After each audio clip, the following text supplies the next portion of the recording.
මේ පීනස් රෝගය විස්තර වෙන්නේ සුවාස රෝග යටතේ.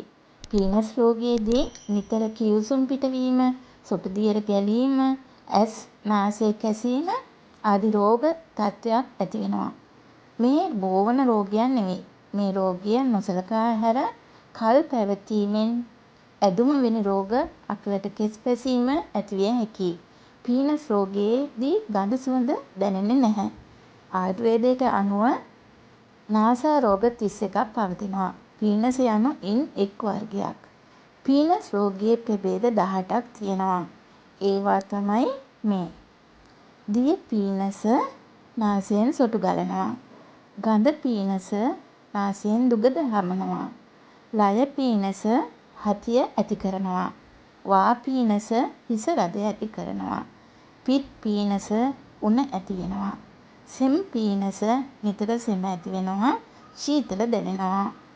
පඬු පීනස ඔක්කාරය ඇති වෙනවා. හොටු පීනස සුදු පාටට හොටු වැగిරෙනවා. ගල් පීනස නාසය වියලෙනවා කැස්ස ඇති වෙනවා.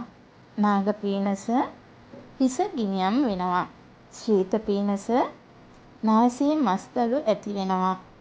ද්‍රව්‍ය පීනස ඇඟ නල්ල උණුසුම් වෙනවා. ගුල්ම පීනස වම්නය ඇති වෙනවා. සන් පීනස හිස කකියනවා කැරකිල්ල ඇති වෙනවා. මොළ ගන්ධ පීනස නාසය වන වෙනවා. අරම්‍ය පීනස කම් මුල් වන වෙනවා. චූල කන්ත පීනස නාසය රිදීම ඇති වෙනවා. මේ පීනස වර්ග අතරින් සුලභව පීඩා ගෙන දෙන්නේ පීනස වර්ග 4යි. ඒවා තමයි ගඳ පීනස, දුර්ගන්ධ පීනස, දිය පීනස, දියර පීනස, ගල් පීනස, ලේ පීනස. දුර්ගන්ධ පීනස. මේ පීනස ඇති වූ විට නාසයෙන් දුර්ගන්ධයක් වහනය වෙනවා. නාසයෙන් ගලන සොටු ඝනකම් මෙවැනි පීනස් රෝගියෙකුට නිතර හිස රදය හැදෙනවා. දියර පීනස. මේ පීනස වර්ගය සහිත පුද්ගලයෙකුගේ නාසයෙන් නිතරම සෙම ගලා එනවා. දුහුවිලි, සිසිල් සුළඟ ආදියට නිරාවරණය වුණු විට අධික ලෙස කිව්සුම් යමින් සොටු දියර නාසයෙන් පිට වෙනවා. ගල් පීනස. මේ රෝගියෙකුගේ නල්ලේ කෝතරක සිදුරු තුළ සෙම බැඳී පවතිනවා.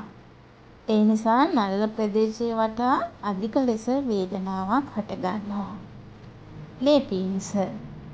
දුර්ගන්ධ පීනස, දියර පීනස සහ ගල් පීනස යන පීනස් වර්ග තුනෙහි බරපතලම අවස්ථාව මේ. මේ පීනස තත්ත්වයේදී නාසයෙන් පිටතට සෙම සොටු සමග රුධිර බිඳු කිහිපයක් පිට වෙනවා. එසේ වන්නේ පීනස තත්ත්වය දිගු කාලයක් පැවතීම හේතුවෙන්. ස්වසන පද්ධතිය ඇතුළත සියුම් රුධිර නාල හානියට ලක්වීම නිසාවෙන්. පීනස ඇතිවීමට හේතු නම් අක්‍රමත්ව ජීවන රටාව, ප්‍රමාණවත් තරම් නින්දක් නොලැබීම, රාත්‍රී කාලයේ ස්නානය, රාත්‍රී කාලයට සීත ආහාර පාන ගැනීම, දූවිලි සහිත පරිසරයට නිතර නිරාවරණය වීම. පීනසට පත්‍ය දේ, ඒ කියන්නේ සුදුසු දේ සතියට දෙවතාවක් කොල්ලු තම්බ ආහාරයට ගන්න, කොල්ලු තම්බපු වතුර පානය කරන්න, නෙල්ලි, අඹ, දොඩම්, නාරං පළතුරු ආහාරයට ගන්න, පතුළු ආහාරයට එක්කර ගන්න, ගොටුකොළ සමග රතු ඩෝණු මිශ්‍ර කර පමෙන් ආහාරයට ගන්න, ගොටුකොළ, කදුරු මුරුංගා වැනි එළවලු වර්ග වැඩිපුර ආහාරයට එක්කර ගන්න, උණුසුම් ජලය පානය කරන්න, උණුසුම් ස්ථානවල ගැවසෙන්න, කෝලි කොට්ටු, සීනි කෙසෙල් වැනි කෙසෙල් වර්ග ආහාරයට ගන්න. පීනසට අපත්‍ය දේ, ඒ කියන්නේ නුසුදුසු දේ.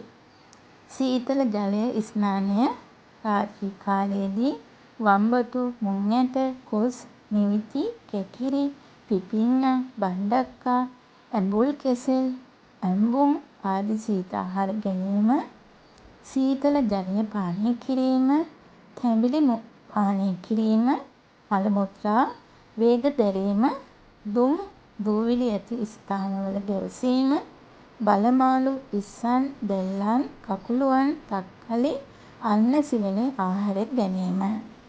පීනස් රෝගීන් ස්නානය කළ යුතු අන්දම තමයි පීනස් රෝගීන් ස්නානය කළ යුතු හොඳම වෙලාව හැටියට දැක්වෙන්නේ උදේ කාලය. ඔවුන් දියනාගත් පසු තෙත ගතිය නැති වෙනතුරු හිස හොඳට පිසිදා ගැනීම අත්‍යවශ්‍යයි. පීනස් රෝගය සඳහා අත් බෙහෙත් අරලු, උළු, නෙල්ලි, කොත්තමල්ලි, සුදු හඳුන්, තිප්පිලි යන වර්ග පිටි කර වෙන වෙනම ගෙන ඉන් තේ හැඳි 2 බැගින් මිශ්‍ර කර මේ පැණි වලින් හොඳින් කලවම් කර සාදාගත් ගුලියක් පිරිසිදු වතුර වීදුරුවක් සමග පානය කරන්න. ඒ වගේම අසමෝදගම්, තිප්පිලි, බිලි මුල්, සිබ්බි, බුරු, බැඳපු කොත්තමල්ලි, කුරුඳු පොතු කලන් 2 බැගින් ගෙන වතුර පත 8කට සිඳ සීනි දමා උදේ සවස පත භාගය බැගින් බොන්න. 4-5 වරක් පානය කිරීමෙන් පසු සුව වෙනවා. ඒ වගේම තිප්පිලි, නෙළුම් මල, සුදු ළූණු, ඉඟුරු පියලි, පිටවක්කා, ගම්මිරිස් කලන් 2 බැගින් ගෙන වතුර පත 8කට සිඳුවා පත භාගය බැගින් උදය හවස පානය කරන්න.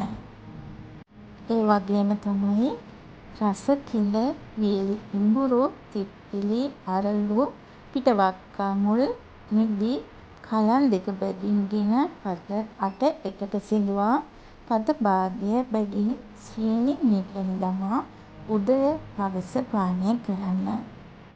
ඔබ දිගු කාලීනව පීනසින් දුක් විඳිනවා නම් මේ පීනස් රෝගය සුව කර ගැනීමට දේශීය වෛද්‍ය විද්‍යාවේ ඉතා සාර්ථක ප්‍රතිකර්මයන් තියෙනවා.